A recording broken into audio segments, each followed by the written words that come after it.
नमस्कार, मैं हूं प्रदीप विश्वकर्मा और आप देख रहे हैं दोपहर का दंगल। दोपहर के दंगल में हम बात करेंगे श्रम कानूनों पर आर पार की।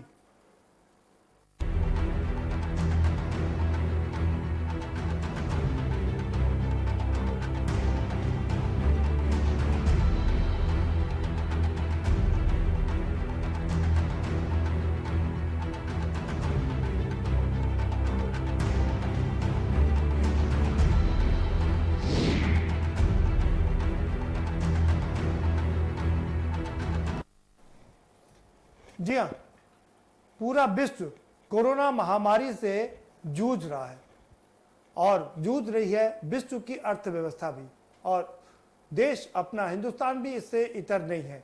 यहाँ भी कोरोना की महामारी ने अपना जहरीला फन काढ़ रखा है और साथ साथ में अर्थव्यवस्था को लील भी रहा है। और इसी अर्थव्यवस्था को चुस्त दुरुस्त करने के लिए श्रम कानूनों में कुछ तब्दीली कर दी गई है, कुछ बदलाव कर दिए गए हैं, लेकिन इसको लेकर के हंगामा हो गया है। आरोप यह है कि पहले केंद्र सरकार इन पर बदलाव करना चाह रही थी, लेकिन ट्रेड यूनियनों के दबाव में इस पर बदलाव नहीं किया जा सका, तो केंद्र की सरकार ने इसका अधिकार राज्य सरकारों को दे दिया और अब राज्य सरकारों ने इसमें फेरबदल कर दिया। इसमें एक सरकार नहीं है और इसमें सिर्फ भाजपा की सरकार नहीं है, दूसरे राज्यों की सरकारों ने भी इसमें अपना रुख अपनाया है। उत्तर प्रदेश, हरियाणा, मध्य प्रदेश, गुजरात, इन राज्यों के साथ साथ में पंजाब ने भी इन कानूनों में बदलाव कर दिया है, जहां पर कांग्रेस की सरकार है। अब और बदलाव क्या किया है, इसमें जो मेन बदलाव है कि 8 घंटे का जो काम था वो अब 12 घंटे कर दिया गया है। यानी कि जो मजदूर जितने पैसे में अब तक 8 घंटे काम कर रहा था वो बढ़ा करके 12 घंटे कर दिए गए हैं। इंडस्ट्री की माने तो उनका ये कहना कि ये बदलाव बहुत ही सुकून देने वाले हैं, क्योंकि इस समय हमें अधिकारों से ज़्यादा हमें सिर्फ जिंदा रहने की ज़रूरत है और इसलिए अपने पैरों पर खड़े रहने के लिए, जीवित रहने के लिए इसका होना बहुत ज़रूरी था। पूरा उद्योग जगत इसका स्वागत कर रहा है। लेकिन दूसरी ओर श्रम कानूनों से जुड़े लोग और श्रमिक से जुड़े लोग इसका ज़बरदस्त तरीके से विरोध कर रहे हैं। वो कह रहे हैं ये काला कानून है, इसको तुरंत वापस लिया जाना चाहिए, क्योंकि अर्थव्यवस्था आप मजदूरों के उस पर नहीं कर सकते। आपको अर्थव्यवस्था मजबूत करनी है तो दूसरे रास्ते तलाशिए। सिर्फ मजदूरों का हनन, मजदूरों के अधिकारों का हनन करके इसको नहीं किया जा सकता है। तो ये सबसे बड़ी बात है। इसी को लेकर के पूरे देश में अफरा तफरी का माहौल मचा हुआ है। तमाम संगठन इसमें आगे आ गए हैं और साथ ही साथ में आरएसएस का जो एक विंग है बीएमएस, भारतीय मजदूर संघ, उसने भी इस पर कड़े तेवर उठा लिए हैं। उनके बीएमएस के महामंत्री ब्रजेश उपाध्याय ने तो साफ कर दिया है ये काला कानून है, ये इंटरनेशनल लेबर ऑर्गेनाइजेशन के जो कानून सिद्धांत हैं उनके खिलाफ है और ऐसे में हम इसका पुरजोर विरोध करेंगे। इतना ही नहीं, उन्होंने विरोध करने के लिए तारीखों का ऐलान भी कर दिया। कहा आज शाम तक हम इस पर एक बड़ी बैठक करेंगे और अगर आज नहीं कर पाए तो कल सुबह तक जरूर इस पर बैठक करके अपनी आवाज को बुलंद करेंगे। अब इसी पर हम चर्चा करेंगे। हमारे साथ में खास मेहमानों का पैनल जुड़ा हुआ है, हम उनसे आपका परिचय भी कराएंगे, लेकिन उससे पहले आपको रिपोर्ट दिखा देते हैं कि दरअसल ये कानून कहां कहां बदला गया है और इसके क्या मायने, क्या इसमें बदलाव किए गए हैं, क्यों लोगों को इस पर आपत्ति है और क्यों उद्योग जगत इसको फेल कर रहा है, क्यों उद्योग जगत इसका स्वागत कर रहा है। ये जरा रिपोर्ट देख लीजिए, फिर उसके बाद इस पर चर्चा करें।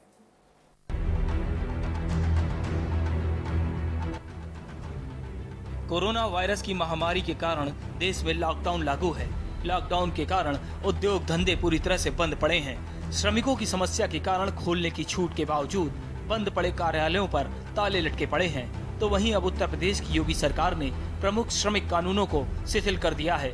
सरकार ने एक अध्यादेश को मंजूरी दे दी है जो प्रमुख श्रम कानूनों से छूट देता है। तो अब श्रम कानून को लेकर सरकार और विपक्ष में आर पार की जंग छिड़ गई है। कांग्रेस की महासचिव और यूपी प्रभारी प्रियंका गांधी ने ये ट्वीट उत्तर प्रदेश सरकार के उस अध्यादेश के विरोध में किया है। प्रियंका गांधी ने ट्वीट करते हुए लिखा, ऐसे वक्त में जब मजदूरों की मुश्किलें बढ़ी हैं और नौकरी का संकट और अधिक गहराया है, उस वक्त उत्तर प्रदेश की योगी सरकार ने एक ऐसा अध्यादेश पारित किया है जो राहत के बजाय इस वर्ग के लिए बड़ी आफत लेकर आएगा। यूपी सरकार द्वारा श्रम कानूनों में किए गए बदलावों को तुरंत रद्द किया जाना चाहिए। बता दें कि मुख्यमंत्री योगी आदित्यनाथ की अध्यक्षता में बुधवार को हुई बैठक में कैबिनेट ने इस अध्यादेश को मंजूरी मिली है। अध्यादेश में करार के साथ नौकरी करने वाले लोगों को हटाने, नौकरी के दौरान हादसे का शिकार होने और समय पर वेतन देने जैसे 3 नियमों को छोड़कर अन्य सभी श्रम कानूनों को 3 साल के लिए स्थगित कर दिया गया है।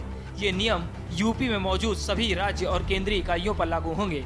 इसके दायरे में 15,000 कारखाने और लगभग 8,000 मैन्युफैक्चरिंग यूनिट आएंगी। ये छूट 3 साल के लिए प्रभावी होगी। श्रम कानून को स्थगित करने के यूपी सरकार के फैसले के खिलाफ अब विपक्ष गोलबंद है। समाजवादी पार्टी के अध्यक्ष अखिलेश यादव ने तो सीधे तौर पर सीएम योगी से इस्तीफा मांगा है। अखिलेश यादव ने कहा, ये बेहद आपत्तिजनक और अमानवीय है। श्रमिकों को संरक्षण न दे पाने वाली गरीब विरोधी बीजेपी सरकार को तुरंत त्यागपत्र दे देना चाहिए। देश की कई दूसरी पार्टियों ने भी यूपी सरकार के इस फैसले का विरोध किया है। अपने हिसाब से उनकी जो अर्थव्यवस्था को मजबूत करने के लिए उनको ठीक लगेगा वो कर रहे हैं। ये ठीक है, स्थिति असामान्य है, लेकिन ये सामान्य परिस्थिति में केवल मजदूर को ही कष्ट पहुंचाया जाए, उनके दिक्कत जाए, ये कतई बर्दाश्त नहीं हो सकता। ये श्रम कानून से छूट इससे ज्यादा संवेदन शून्यता की पराकाष्ठा कुछ नहीं हो सकती। आपने श्रम कानून उद्योग फ्रेंडली कहते हैं, इंडस्ट्री फ्रेंडली, क्या श्रमिकों की सुरक्षा, उनके कार्य के तौर तरीकों में जो सेफ्टी नेट्स थे उसको आप बिल्कुल दरकिनार कर रहे हैं। ये कौन सी प्रथा है? इतना ही नहीं, वामपंथी दलों समेत 7 पार्टियों ने राष्ट्रपति रामनाथ कोविंद को चिट्ठी लिखकर भी श्रम कानून में बदलाव पर आपत्ति जताई है। कांग्रेस और सपा के हमले का बीजेपी ने पलटवार किया है। यूपी के श्रम मंत्री स्वामी प्रसाद मौर्य ने प्रियंका गांधी और समाजवादी पार्टी पर जोरदार हमला बोला। स्वामी प्रसाद मौर्य ने सपा और कांग्रेस को श्रमिकों का सबसे बड़ा दुश्मन बताया है। कांग्रेस और समाजवादी पार्टी की सोच ही बलिहारी है। इनका बयान ये दर्शाता है कि ये श्रमिकों के सबसे बड़े दुश्मन हैं। कोरोना संकट के बीच मजदूरों को लेकर सियासत जोर मार रही है। मजदूरों के मुद्दों को भुनाने के लिए हर सियासी दल अपने हिसाब से सियासी बिसात बिछा रहा है, क्योंकि मजदूर वर्ग सत्ता की सीढ़ी तक पहुंचने का सरल रास्ता है, जिसको लेकर अब आर पार की जंग छिड़ गई है। स्पेशल डेस्क के न्यूज।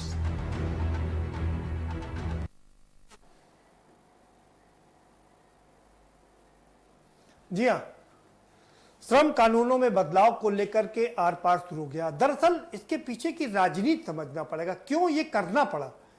इसके पीछे क्या ये कारण है कि जापान ने करीब 250 करोड़ का एक फंड क्रिएट किया है, और वो इसलिए क्रिएट किया कि जो चीन से कंपनियां अपने आप को निकालना चाहती, दूसरी जगह स्टेब्लिश करना चाहती हैं, वो पैसा उसमें मदद करेगा।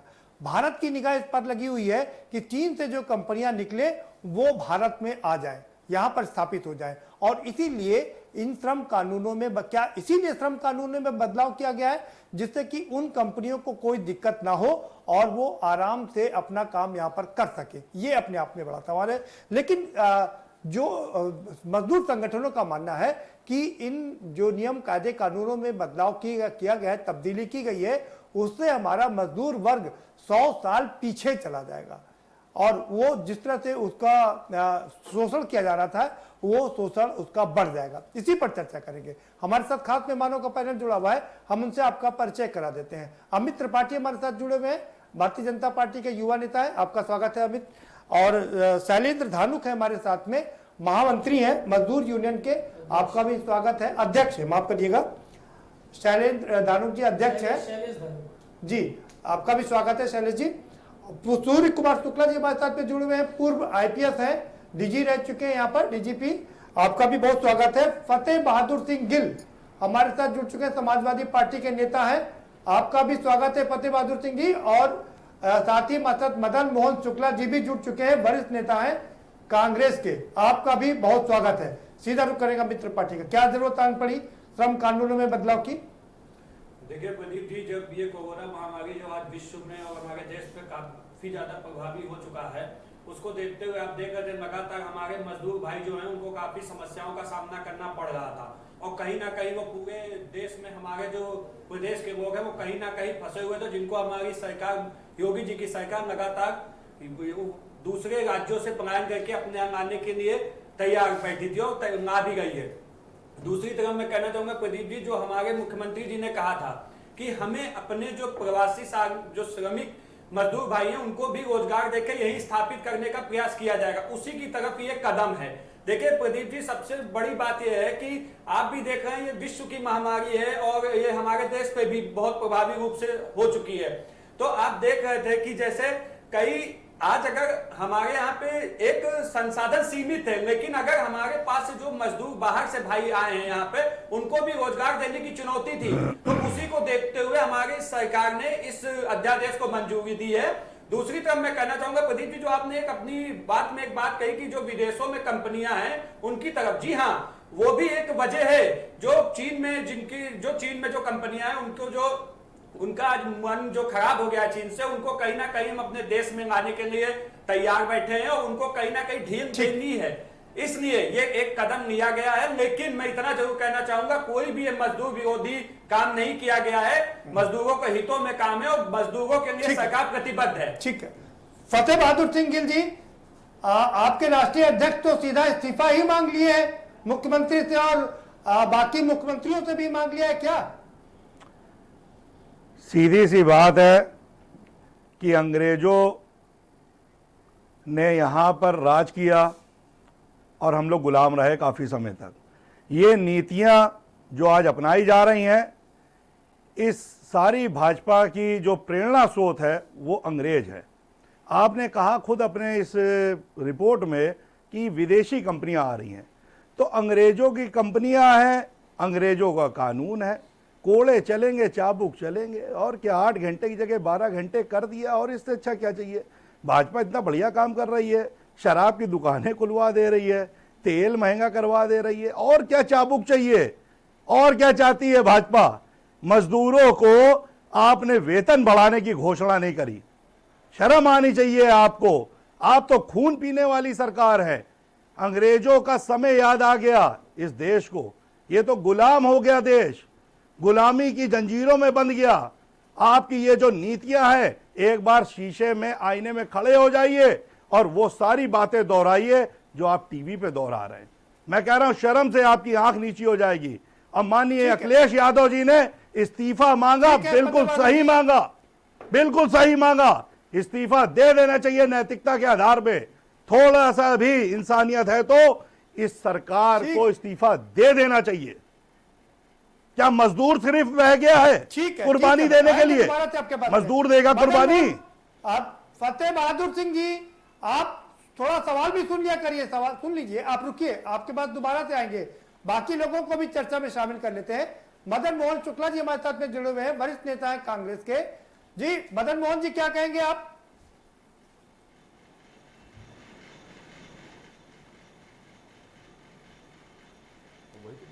देखिए, इस वक्त जो त्रासदी है उसमें सबसे ज़्यादा अगर परेशान है कोई तो मजदूर और गरीब परेशान है। छोटा कारीगर परेशान है, मजदूर परेशान है। इस परेशानी में मजदूर को और भी परेशान करना, उसको प्रताड़ित करना, इस कानून को लाकर मैं समझता हूँ इससे ज़्यादा दुर्भाग्यपूर्ण कुछ नहीं हो सकता है। आज जब पूरा देश सरकार के साथ खड़ा हुआ है, कैसे इस दैवीय आपदा से हम निपटे, एक साथ खड़ा हुआ है, तो क्यों नहीं जब कोई विपक्ष या दूसरे दल के लोग कोई सुझाव देते हैं, कोई राय देते हैं, उस पर क्यों नहीं अमल किया जाता? अगर उसमें कोई कमी उनके सुझाव में तो उसको जवाब क्यों नहीं दिया जाता कि आपका सुझाव इसलिए दोषपूर्ण है? लेकिन केवल अपने फरमान के हिसाब से, ये डेमोक्रेसी है जो तानाशाही रवैया अपनाया जा रहा है, और विशेषकर गरीबों के लिए, मजदूरों के लिए, कि मैं समझता हूँ देश के लिए बड़ा चिंताजनक है, बड़ा घातक सिद्ध होगा। आज जगह जगह से खबरें आ रही हैं कि मजदूर भूखे मर रहे हैं। आज मजदूरों का जो आपने आदेश किया था कि बंद के समय में उनको तनख्वाह दिया जाएगा, वो तनख्वाह दिया नहीं गया, और उसके विपरीत उनको 8 घंटे की जगह 12 घंटे काम करना, ये जो श्रम कानून में परिवर्तन किया गया है, इसकी एक बहुत बड़ी बैठक जितने श्रमिक नेता उनको बुला करके उस पर राय करनी चाहिए कि इससे कितना लाभ होगा, कितना नुकसान होगा। और इस प्रकार से तानाशाही रवैया अपना करके देश को कमजोर करना, मजदूरों को प्रताड़ित करना और मजदूरों के साथ उनके साथ खिलवाड़ करना, मैं समझता हूं देश के लिए बड़ा घातक है। ठीक है मदन मोहन जी। शैलेश जी कल करेंगे। शैलेश जी, आप क्या कहेंगे? हेलो, अमित त्रिपाठी करें? जी ठीक है, अमित त्रिपाठी करें कि तो ठीक है, क्योंकि जी ठीक है, आप बने नहीं, आएंगे दोबारा आपके पास। सर, जहाँ तक मेरे ओपिनियन का सवाल है, मैं शैलेश कुमार, महाअध्यक्ष ट्रेड यूनियन। जी सर, ये जो सबका साथ सबका विकास करने की बात सरकार जो करती है, उसमें हम देख पाते हैं कि ये जो सबका साथ सबका विकास, इसमें सबका साथ सबका विकास हो कहाँ रहा है। हम जब देखते हैं कि इसमें कि कुछ विशेष वर्गों का सिर्फ विकास हो रहा है और जो निम्न श्रेणी के हैं वो और नीचे की ओर धंसते चले जा रहे हैं। ये एक बहुत बड़ी समस्या है। अभी 8 घंटे का 12 घंटे कर दिया गया। बाबा साहब अम्बेडकर ने इसको जो है, ये आज से 72 साल पहले जो सिस्टम चलता था उसको पुनः लागू करने का काम कर रहे हैं। मुझे समझ में नहीं आता है कि सरकार आखिर जो है अपने देशवासियों को इतना परेशान करने का काम क्यों करती है। मजदूर, वो मजदूर जिसकी बदौलत जो है वो सुबह उठकर जो है मेहनत करती है, मशक्कत करती है, ईमानदारी से जो काम करना चाहती है, और उसको जो है एक मानवीय, उसको जो है अधिकार है, उसको फंडामेंटल उसके राइट है कि हमको 8 घंटे के लिए हमको जो संवैधानिक एक अधिकार मिला था उसके तहत वो काम करता है। काम करने के बाद वो अपने ईमानदारी से घर आता है। उसी के ऊपर इतना प्रताड़ित क्यों किया जाता है? सरकार ये काम जो कर रही है ये पूरी तरीके से जो है असंवैधानिक है। उनको जो है इनको जो है मजदूरों के हक में सोचना चाहिए, श्रम कानूनों का पालन करना चाहिए। और अभी तक मैं आपसे बता रहा हूँ कि किसी भी तरीके का जो पूर्व में श्रम कानून बने थे, कोई भी नियम कानून का आज तक जो है उसको फॉलो नहीं किया गया, कुछ भी लागू नहीं किया गया है। न उनको वेतन मिलता है, न उनका ईसाई मिलता है, न उनको पीएफ मिलता है। आज ही वर्तमान ये हालात हैं। लेकिन जब ये सब चीजें लागू हो जाएंगी तो हमको तो लगता है पुनः गुलाम बनाने की ये साजिश है। ठीक है, सूर्य कुमार शुक्ला जी का रुख करेंगे। लंबे समय तक वो शासन में रहे, प्रशासन में उन्होंने दिखाया, काम किया, क्या कहेंगे थोड़ा? भाई साहब, हमारे देश की यह बहुत बड़ी समस्या रही है कि लोकतंत्र व्यवस्था में हम लोग रह रहे हैं। और लोकतंत्र में क्या होता है कि कहने को तो लोकतंत्र सारे देश का, जनता का तंत्र, लेकिन इसमें कुछ वर्ग जो हैं वो हावी हो जाते हैं, अपना अपना ग्रुप बना लेते हैं और ये दबाव समूह के रूप में काम करने लगते हैं। चाहे तो व्यापारियों का दबाव समूह, चाहे उद्योगपतियों का दबाव समूह, चाहे मजदूरों का दबाव समूह, चाहे वो शिक्षकों का दबाव समूह, तरह तरह के दबाव समूह बन जाते हैं। इसमें सबसे ज्यादा जो नुकसान होता है वो देश का नुकसान होता है, देश के विकास का नुकसान होता है। अगर आप और साफ करके देखना चाहें कि चाइना हमसे पीछे था जब हम आजाद हुए सन 47 में, बिल्कुल, और आज हमसे 5 गुनी अर्थव्यवस्था, बड़ी अर्थव्यवस्था चाइना की है और सीधा अमेरिका से टक्कर ले रहा है। बिल्कुल, देख रहे हैं क्यों हुआ? क्योंकि हमारे यहाँ टुकड़े टुकड़े में सोच कि हमको नुकसान ना हो बाकी को हो जाए, फिर दूसरा बोला हमको ना नुकसान हो दूसरे को हो जाए। आज कोरोना की महामारी के बाद देश को जरूरत यह है कि सभी मजदूरों को काम मिले, नंबर 1। नंबर 2, सबको वाजिब दाम मिले। नंबर 3, कि जो देने वाले हैं रोजगार उन पर भी आपका शिकंजा इतना नौकरशाही कस दे कि वो दे न पाए। तो ऐसी स्थिति में देखिए, रूस का प्रयोग दुनिया के स्तर पर फेल हो गया और कम्युनिज्म का, साम्यवाद का दावा करने वाला दूसरा बड़ा जो पुरोधा था चीन, उसने अपनी जरूरत के मुताबिक अपनी नीतियां बदल ली। इसलिए बुद्धिमानी आपकी यह है कि 100 साल पहले के चक्कर में ना पड़िए। अगर आप 8 घंटे से 12 घंटे काम करने का नियम बनाते हैं तो अच्छी बात है, लेकिन आप मजदूरी भी 1.5 गुना कर दीजिए ताकि मजदूरों का भी कल्याण हो। ये अच्छी बात, और ये साथ अच्छी बात में पूरा देश के हित में मजदूर काम भी करें। बिल्कुल, एक बात का ध्यान रखिए, वाजिब दाम भी मिलना चाहिए ना उनको। ठीक है, बिल्कुल। यूपी, बिहार और सारा उड़ीसा, आसपास एमपी, देखिए क्या बुरी हालत, सारी फैक्ट्रियां जो थी वो भी गायब हो गई। बिल्कुल, एक समय वो याद करिए कि जब मजदूर ऐसे नियम बन गए, ऐसी यूनियनें बन गई कि फैक्ट्री मालिकों मैनेजरों को मार मार के लोगों ने फैक्ट्री बंद करा दी। हाँ, और पैसा लाओ और वेतन लाओ बिल्कुल। और एक तरफा लेबर लॉस केवल मजदूरों के कानून। ये भी बहुत बड़ी विडंबना है, क्योंकि कानपुर जो इंडस्ट्रियल हब कहा जाता था, एशिया का मैनचेस्टर था, वो खत्म हो गया। तो हमको आज जरूरत है कि हम चीन की तरह के नियम बनावें। जब पूरा देश आगे बढ़ेगा तभी फैक्ट्री मालिक भी बढ़ेंगे, तभी मजदूर भी बढ़ेंगे। डेमोक्रेसी का दुरुपयोग किसी वर्ग के द्वारा देश को रोकने के लिए नहीं होना चाहिए। हमारा पुराना सिद्धांत है कि अगर बृहत्तर सामाजिक हित में जरूरी हो तो अपना वर्गीय हित सरेंडर कर दिया जाना चाहिए। मुझे लगता है वक्त एक छोटे से ब्रेक का हो चला है, एक छोटा सा ब्रेक लेंगे और ब्रेक के पार आएंगे तो जरा कुछ सवाल हमारे जहन में है, उन सवालों का एक एक करके जवाब लेंगे। हमारे साथ में तमाम खास मेहमान जुड़े हुए हैं, कांग्रेस के भी हैं, सपा के भी हैं, भारतीय जनता पार्टी के भी हैं और मजदूर संगठन से भी हैं। इन सबसे एक एक सवाल जरूर लेंगे, समझने की कोशिश करेंगे कि दरअसल हमको इसमें से बीच का रास्ता कैसे निकाले हम लोग, जिससे कि मजदूरों को भी दिक्कत ना हो और उद्योगपतियों को भी दिक्कत ना हो, देश को भी दिक्कत ना हो, देश की अर्थव्यवस्था की पहिया तेजी से चल पाए, उद्योग भी ढंग से चल पाए, चिमनियों से धुएं निकल सके, जिससे कि देश की आर्थिक व्यवस्था आगे निकल सके।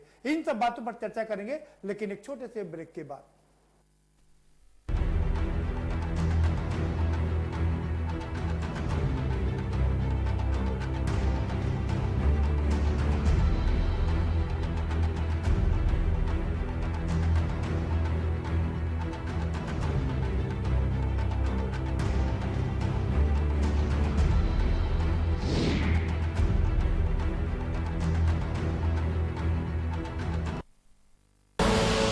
आप देख रहे हैं के न्यूज, खबरों का सारथी।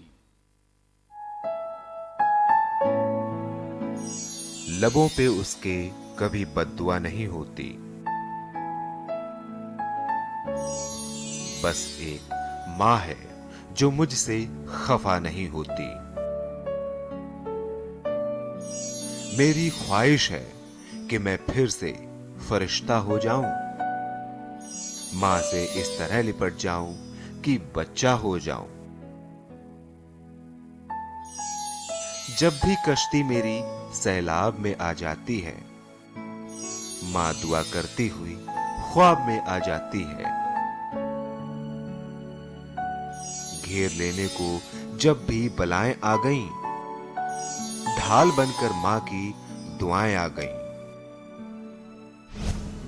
मां से जुड़ी यादों को और लॉकडाउन में मां से जुड़े एहसासों जिन्हें आपने संजोया हो, हमें व्हाट्सएप नंबर 7800004400 पर शेयर करें।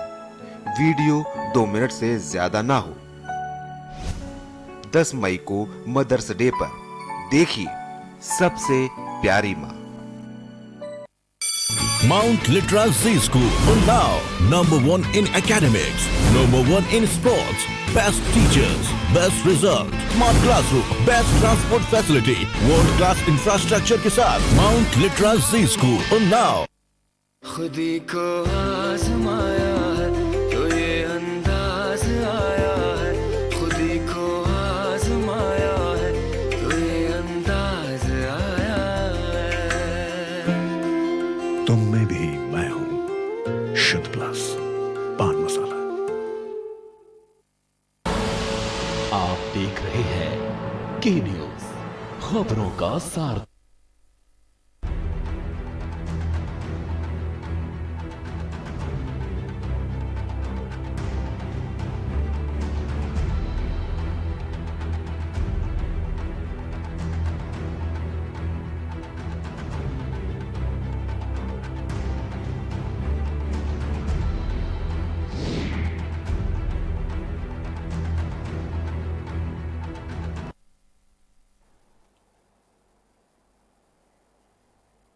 जी हाँ, ब्रेक के बाद आपका स्वागत है। हम चर्चा कर रहे हैं कि मजदूरों के कानूनों में जो बदलाव किया गया है वो कितना सही है, कितना गलत है, इसको लेकर के अब आर पार की लड़ाई ठन गई है।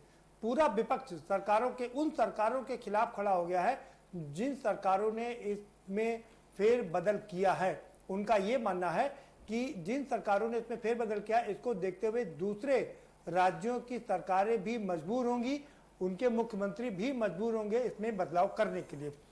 चर्चा शुरू करेंगे। हमारे साथ में अमित त्रिपाठी हैं। अमित त्रिपाठी ने कहा कि मजबूरी है ऐसा करना। अमित त्रिपाठी, क्या मजबूरी है इन कानूनों में फेरबदल करने की? प्रदीप जी, सबसे पहले तो मैं सपा के नेता जो नहीं, पहले सवाल सुन लीजिए। नहीं, जवाब आप बाद में दीजिएगा, पहले मेरे सवालों का जवाब देना पड़ेगा। जी, मजबूरी सिर्फ इतनी है कि देखिए, मैं आपसे कहना चाहूंगा कि ये जो कटौती हो गई है, ये सिर्फ मजदूरों को लेके नहीं है। चाहे आप देखिएगा जो सरकारी नौकर जो शाही थी उस पर भी कटौती हुई। नहीं, कटौती नहीं है भाई। 8 घंटे से लेकर के 12 घंटे काम करना है। मजदूरों के सारे नियम कायदे कानून खत्म कर दिए गए। कौन सी कटौती की बात नहीं कर रहे हैं जी। देखिए, ये 3 जो जैसे जो श्रमिक जो मजदूर हैं जो यहाँ पे आए हैं, उनको भी चुनौती है, हमको उनको भी यहाँ स्थापित करना है। लेकिन ये लिमिटेड पीरियड के लिए जो ये अध्यादेश आया, ये लिमिटेड पीरियड के लिए, ऐसा नहीं भाई 3 साल के लिए है। जी तो जी प्रदीप जी देखिए, और दूसरी सरकारों ने 1000 दिन के लिए किया है। और ये आज 3 साल के बाद इसको कौन याद रखेगा? भूल जाएंगे लोग, परमानेंट कर देंगे धीरे से। नहीं प्रदीप जी, कोई परमानेंट नहीं होने जा रहा है, लेकिन समस्या बहुत ज्यादा बड़ी और गंभीर है, जिसके लिए हम सबको कहीं ना कहीं थोड़े कष्ट समस्या गंभीर है तो सारी जिम्मेदारी मजदूरों की है क्या? नहीं, सब मजदूरों की नहीं है। हाँ, नहीं, सारा देश का बोझ, पूरी दुनिया का बोझ मजदूर उठाएंगे। नहीं प्रदीप जी, मजदूर नहीं उठाएंगे। देखिए, हमने आपसे पहले भी कहा कि हमारी सरकार है जिसने सबसे पहले चिंता करते हुए मजदूर जहां भी जो दिक्कतों में था उनको बाहर लाने का काम हमारी योगी जी की सरकार ने। भाई सब ठीक है, लेकिन ये बता दीजिए, 12 घंटे काम लेंगे आदमी, सुबह 8 बजे से लेकर के रात में 8 बजे तक काम करेगा, वो करेगा क्या? और बाकी नियम कायदे कानून सब खत्म उसके। प्रदीप जी देखिए, मैं आपसे फिर कहना चाहता हूँ, किसी को कोई समस्या नहीं आने वाली है। मैं आपसे इतना जरूर कहना चाहता हूँ कि हाँ, ये समस्या है। अगर समस्या नहीं होती तो आरएसएस के जो बीएमएस है, भारतीय मजदूर संघ एक विंग है, उसने इसका पुरजोर विरोध किया है। आपके उनके महामंत्री ब्रजेश उपाध्याय ने साफ कर दिया है कि ये इंटरनेशनल लॉ ऑर्गेनाइजेशन के सिद्धांतों के खिलाफ है। इसका मतलब क्या वो गलत बोल रहे हैं? नहीं प्रदीप जी, लोकतांत्रिक देश है, सबको अपनी बात रखने का अधिकार है, वो भी अपनी बात रख रहे हैं। और मैं भी कहना चाहता हूं कि सरकार इस पे चिंता करेगी। ऐसा नहीं है क्या चिंता करेगी? कानून बना दिया, अब क्या चिंता करेगी? नहीं प्रदीप जी देखिए, ऐसा तो नहीं है कि कानून बन गया तो वो पारित हो गया, उसके बाद उसमें कोई चेंजेस नहीं हो सकते। सरकार है, अपने तरीके से उसको करेगी। लेकिन मैं दूसरी तरफ कहना चाहता हूँ, जो प्रदीप जी जो आरोप ये लग रहा है, एक सवाल और ले लीजिए। पहले 8 घंटे काम करता था, उसको 15,000 रुपए मिलते थे। अब वो 12 घंटे काम करेगा, 15,000 मिलेगा। सूर्य प्रकाश शुक्ला जी सही करें, क्यों नहीं 15,000 से बढ़ा करके उसको 20,000 कर दिया जाता है? उसका ओवर टाइम मर गया, ओवर टाइम नहीं, ओटी नहीं मिलेगी अब उसको। जी मैंने आपसे पहले भी कहा कि सरकार इस पे जरूर चिंता करेगी, हमारा भी विश्वास है और हम लोग भी ये चीजें। लेकिन मैं दूसरी तरफ प्रदीप ये कहना चाहूंगा, जो बार बार यहाँ बैठ के बात हो गई है कि यहाँ पे हमारा देश गुलामी की तरफ है, इतनी किसी की हैसियत नहीं कि हमारे देश को कोई गुलाम बना सके। दूसरी तरफ मैं एक चीज और कहना चाहूंगा प्रदीप जी, जो ये विपक्ष सवाल उठा रहा है, जो कहा 13 मजदूर की मौत हो गई है औरंगाबाद में, वहां किसकी सरकार थी? कांग्रेस की सरकार की। ठीक है, उस पर हमने चर्चा कर लिया भाई। 16 लोगों की मौत हुई, बात सच है, और वो राज्य सरकार की नाकामी है, उसमें कोई शक नहीं है। तो नाकामी है, आप ये बताइए कितने जो टीवी पे आके एक बयान दिया गया कि मैं मजदूरों को किराए का पैसा दूंगा, कितना पैसा दिया गया? डाइवर्ट मत करिए, आज डाइवर्ट न करिए, मुद्दा यहाँ पर श्रम कानूनों के का है, मुद्दा दूसरी तरफ न ले जाइए। आप मदन मोहन शुक्ला जी का रुख करेंगे। मदन मोहन शुक्ला जी, आप यहां पर जबरदस्त तरीके से विरोध कर रहे हैं, प्रियंका गांधी ट्वीट करके विरोध कर रही हैं, आप ही के मुख्यमंत्री इसको इंप्लीमेंट कर रहे हैं। आपकी राज जहां पर आपका शासन है, क्यों नहीं वहां पर आपने रोक लिया? पंजाब में कैसे बन गया कानून ये?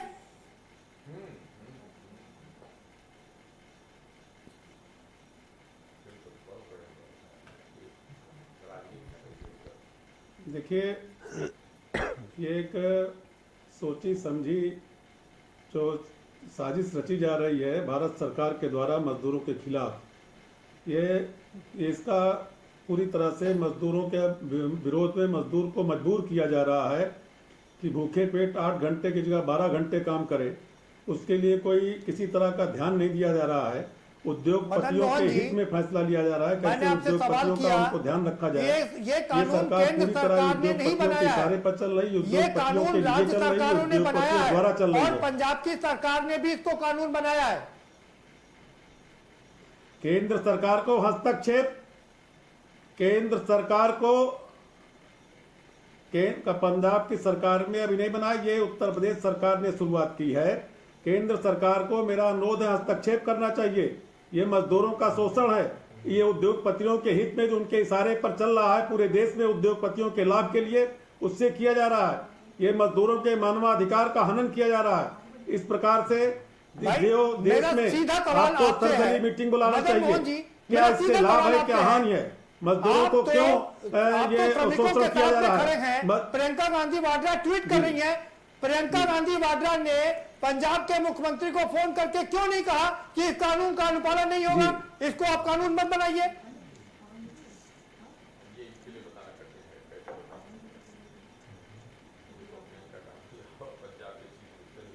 ये कैसे आप समझते हैं कि नहीं कहा गया? इंटक ने हर जगह विरोध किया है। कांग्रेस की जो हमारे इंटक है जो इसके मजदूरों के लिए काम करती है, उसने खुले रूप से विरोध किया है। उनके ओर से भी लिख के गया है। इस प्रकार से कानून बनाने के पहले इसकी समीक्षा होनी चाहिए मजदूरों के विरोध में। जी, ये उत्तर प्रदेश में कानून लागू हुआ, बनाया गया, अभी वहां बना नहीं है, वहां नहीं लागू किया गया है। वहां आप संभावनाओं पे बात कर रहे हैं कि पंजाब में ऐसा हो रहा है। आप एक तरफ से पूरे देश में खिलवाड़ हो रहा है। आज पूरे दुनिया में सबसे ज्यादा कोरोना के पॉजिटिव मरीजों का मदन मोहन जी माफ करिएगा, पंजाब में भी लागू हो गया। अरे भाई, पंजाब में लागू हो चाहे उत्तर प्रदेश में, ये गलत है तो गलत है। अरे ये कानून गलत है, चाहे पंजाब में हो, चाहे उत्तर प्रदेश में हो, चाहे पे इनका बिहार में हो, चाहे मध्य प्रदेश में हो, चाहे गुजरात में हो। प्रियंका जी से प्रियंका इंटक ने कहा है और हर जगह इसका विरोध हो रहा है। और मजदूरों के खिलाफ किसी प्रकार का कानून नहीं होना चाहिए, मजदूरों का शोषण नहीं होना चाहिए। आज मजदूर वैसे ही आज जो इन्होंने कानून बनाया था मजदूरों को तनख्वाह मिलेगी, मैं पूछता हूँ किसी सरकार ने क्या मजदूरों का पैसा दिया? बंदी के समय में, लॉकडाउन के समय में मजदूरों का पैसा नहीं दिया गया। मदन मोहन शुक्ला जी, कहीं पर भी मजदूर के खिलाफ मजदूर का शोषण नहीं होना चाहिए। पूंजीपतियों के हित में कोई कार्य नहीं हो। राजस्थान में ये लागू नहीं होगा, छत्तीसगढ़ में ये लागू नहीं होगा, ये भी आप सुनिश्चित कर दीजिए।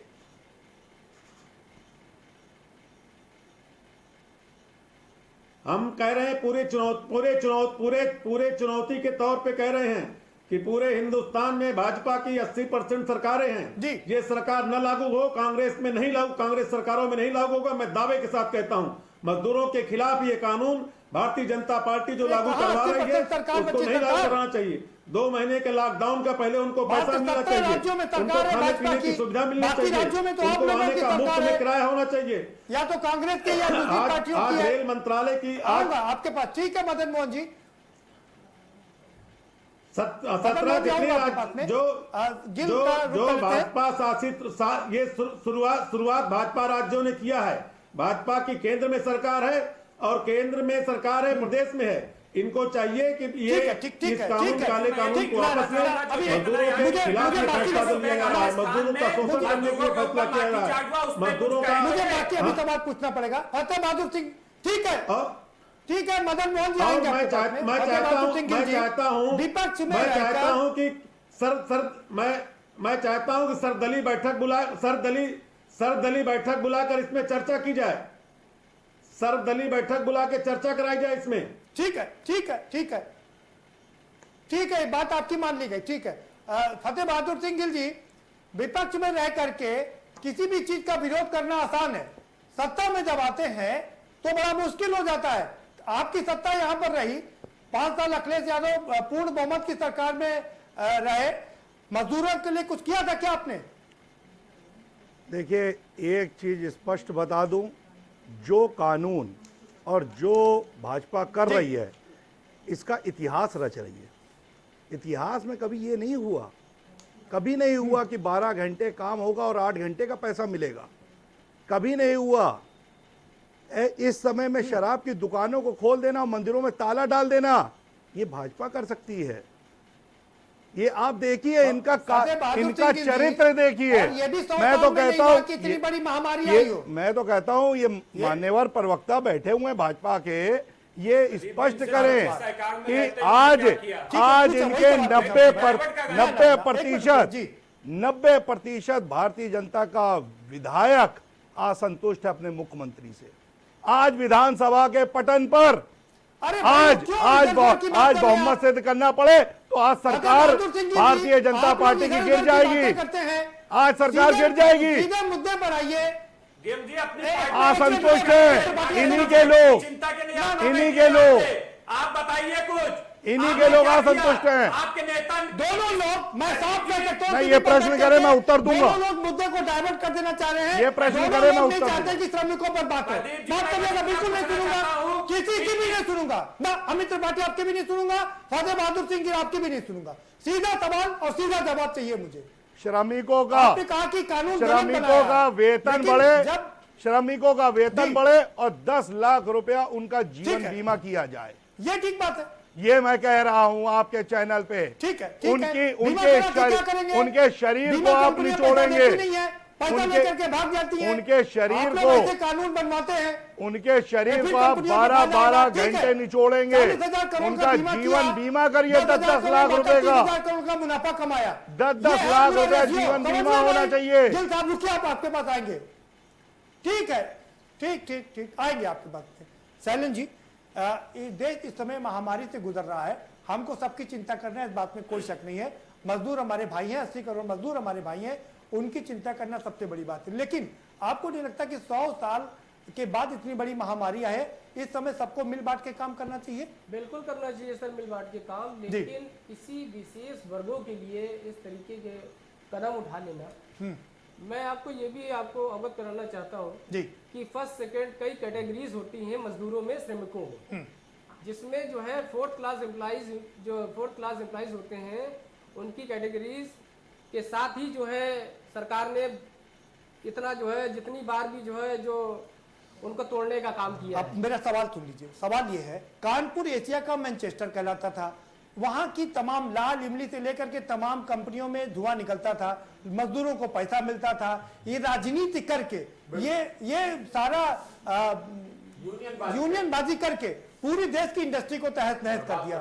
मजदूर भी बर्बाद हुआ, इंडस्ट्रीज भी बर्बाद हो रहा। सर मैं ये कहना चाहता हूँ, बार बार ये कहा जाता है यूनियनबाजी करके, यूनियनबाजी सर एक कहावत है, ऐसी सैली जैसा राजा वैसी प्रजा। अगर यूनियनबाजी सक्सेस हो पा रही है तो क्यों हो पा रही है? वो उतनी यूनिटी के बल पे नहीं हो पा रही है। सक्सेस हो पा रही क्योंकि नियम कायदे कानून है और इसीलिए उन कायदे कानूनों को खत्म किया गया ना। पर सक्सेस नहीं हो पा रही है। अगर हमारा राजा सख्त है, अगर हमारा, मैं क्या कर रहा हूँ, कानून थे, राजा चाहे जितना भी हो, लेकिन कानूनों का पालन तो करना पड़ेगा ना, कराना पड़ेगा। कानून का पालन बिल्कुल करना पड़ेगा, लेकिन मैंने ये देखा है कि जहां पर वो यूनियन के लोग, आपको नहीं लगता कि छोटी छोटी बातों को लेकर के ये आंदोलन करना, जिसकी वजह से काम बंद हो जाना, उसकी वजह से सारी इंडस्ट्री बंद हो? सर छोटी बातें मैं आपको बता देना चाहता हूँ कि श्रम कानून की जब बात की जाती है तो आज तक श्रम कानूनों का पालन नहीं हुआ है। आज तक कभी किसी को मिनिमम वेज नहीं दिया जा रहा है। जो सड़क पर जो सफाई कर्मचारियों का आज जो फूल माला जो उनके ऊपर जो डाली जा रही है, जो उनको आज भी हॉट स्पॉट एरिया में किसी भी सफाई कर्मचारी को जो है उनको किट नहीं दी गई है। आप सवाल मेरा ये सुन लीजिए, तो इंडस्ट्री बंद क्यों हो रही है? सर इंडस्ट्रीज बंद हो रही है, उनके अपने पर्सनल कुछ मैटर्स हो सकते हैं, लेकिन मैं यूनियन के ऊपर अगर कोई बात कुछ कहना चाहेगा तो मैं सिर्फ इतनी बात पे ये गौर मतलब आपका जो है करना चाहूंगा कि सर अगर कोई आदमी प्रेशर बना रहा है या यूनियन प्रेशर बना रही है तो कहीं ना कहीं से उसकी कोई कोर, उसकी कोई नब्ज है जो वो पकड़ता है, तो उसको कोर नब्ज पकड़ने का मौका ही क्यों होता है जो नेतागिरी हो। बाबुओं के पास लोग जाते हैं, सर मैं बाबुओं के पास लोग जाते हैं, बाबू कहता है कि जब हम किसी कर्मचारी के साथ जाते हैं प्रतिनिधि बनके कि उसका काम क्यों नहीं हो रहा है, उसको सैलरी क्यों नहीं मिल रही है, इनके घर में फला आदमी मर गया, इनको जो है इनको फंड क्यों नहीं मिला, तो वो कहते हैं, कर्मचारी से कहते हैं कि आप नेतागिरी करवा रहे हो। मैं उससे पूछता हूँ कि नेतागिरी नहीं, ये बात हाँ बिल्कुल कहता है कि आप नेतागिरी करवा रहे हो, तो मैं उससे पूछता हूँ कि नेता को यहाँ पर आने का तुमने मौका क्यों दिया? ये बात बिल्कुल ठीक है, आपने नेता को यहाँ पर आने का मौका क्यों दिया? अगर आप अपने स्तर से सही से काम करें तो कोई नेतागिरी किसी की नहीं चल पाएगी। 100% एग्री।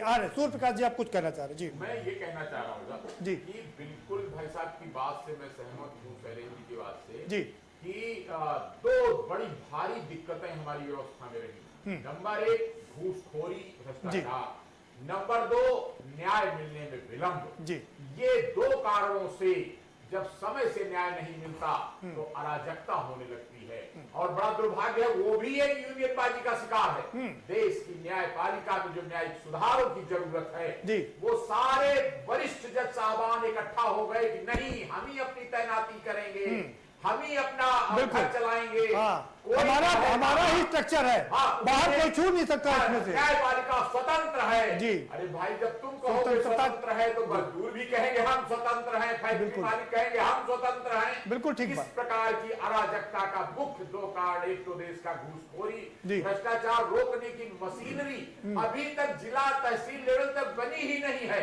कौन है जो रोकेगा भ्रष्टाचार? बिल्कुल नहीं। मैं आपसे जी, जो न्याय व्यवस्था में सुधार होने चाहिए थे कि त्वरित न्याय, सस्ता न्याय, वो हो ही नहीं पाया।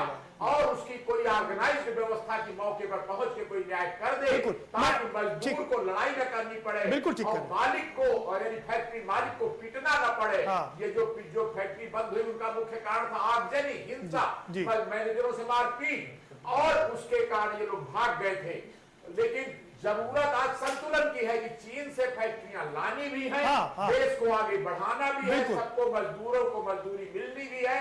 तो उसके लिए जरूरी है, ये सरकार सारी फैक्ट्री खुद नहीं चला पाएगी। फैक्ट्री मालिकों को जब आप प्रोत्साहन देंगे, और ये 12 घंटे कोई कंपलसरी नहीं है, ये है कि आप अगर 8 घंटे ही करना चाहते हैं तो 8 घंटे करिए, लेकिन श्रम विभाग आपको इंस्पेक्टर साहब नहीं चेक करने जाएंगे कि तुम 8 घंटे करा रहे हो कि 12 घंटे नहीं। तो अगर तुम्हारे कानून अगर तय कर लो। सूर्य प्रकाश जी, जब कानून बन गया कि 12 घंटे काम करेगा मजदूर, तो वो 8 घंटे क्यों कैसे करेगा? तक ये हुआ है कि 12 घंटे अगर करते हो अपना मजदूरी तय कर लो और करा सकते हो 12 तक, लेकिन ये कंपलसरी नहीं है, ये डिमांड और सप्लाई पर निर्भर करेगा।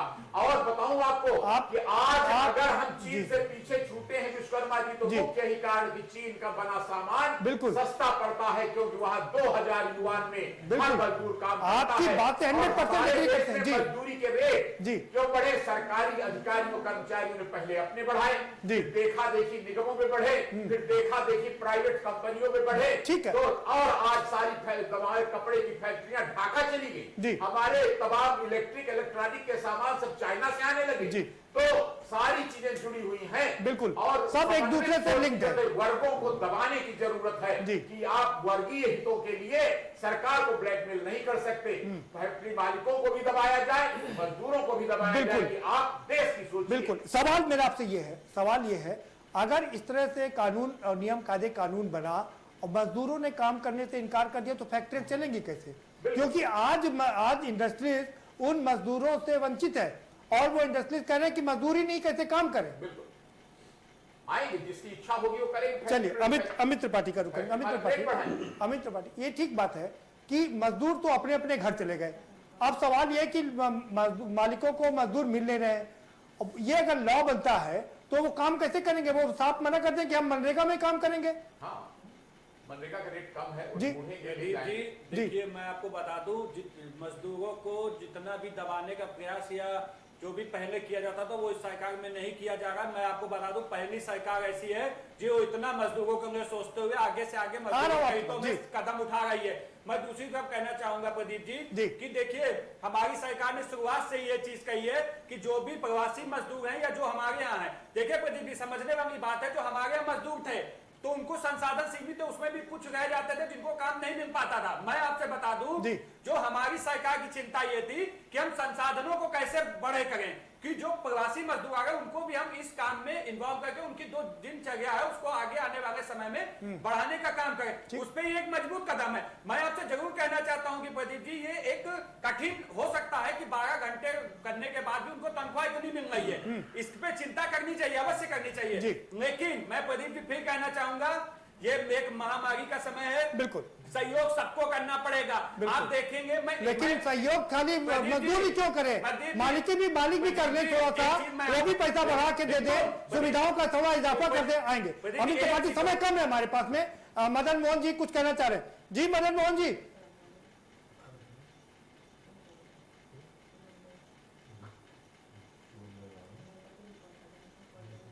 देखिए, ये सरकार जो है असंवेदनशील सरकार है, आप भाई कह रहे थे कि चाइना की कंपनी को लाने के लिए ये कुछ योजना बनाई जा रही, कैसे कंपनियां विदेश किया जाएं।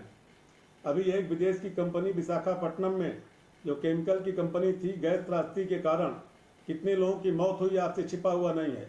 मैं पूछना चाहता हूं कि 44 दिन बाद ये अगर कंपनी फिर से चालू हुई तो भारत सरकार का पेट्रोलियम विभाग ने एनओसी दिया होगा, उसके जिम्मेदार किसी को न गिरफ्तार किया गया है, न किसी इंस्पेक्टर को गिरफ्तार किया गया है, और बेगुनाह लोग जो सो रहे थे गैस के कारण मर गए। आप विदेशी कंपनियों के चक्कर में यहाँ पे खादी ग्रामोद्योग को बढ़ावा नहीं दे रहे हैं। तो आप मुझे आपको पता है मेरी मजबूरी ये है कि मैं जिस विषय पर चर्चा करता हूँ वहीं तक सीमित रहता हूँ। आप लोगों की दिक्कत ये कि आप लोग इधर उधर भागते हैं, कोई अहमदाबाद भागेगा तो कोई बेंगलुरु भागेगा, मैं नहीं सुन पाऊंगा।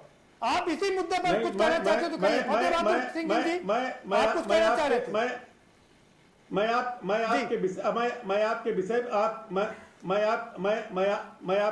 आपके विषय में ही बता रहा हूं आपको कि आप ये मजदूरों को जो आप 12 घंटे काम ले रहे हैं, या तो उनको 12 घंटे का काम दीजिए, और दूसरी बात जो मजदूरों का आज जो लिया ठेकेदारी प्रथा के माध्यम लिया जा रहा है, न उनका फंड कटता है, न उनका पीपीएफ कटता है, न उनको मास्टर रोल में लिया जाता है, ठेकेदारी के माध्यम से लिया जाता है, उनको शोषण किया जाता है।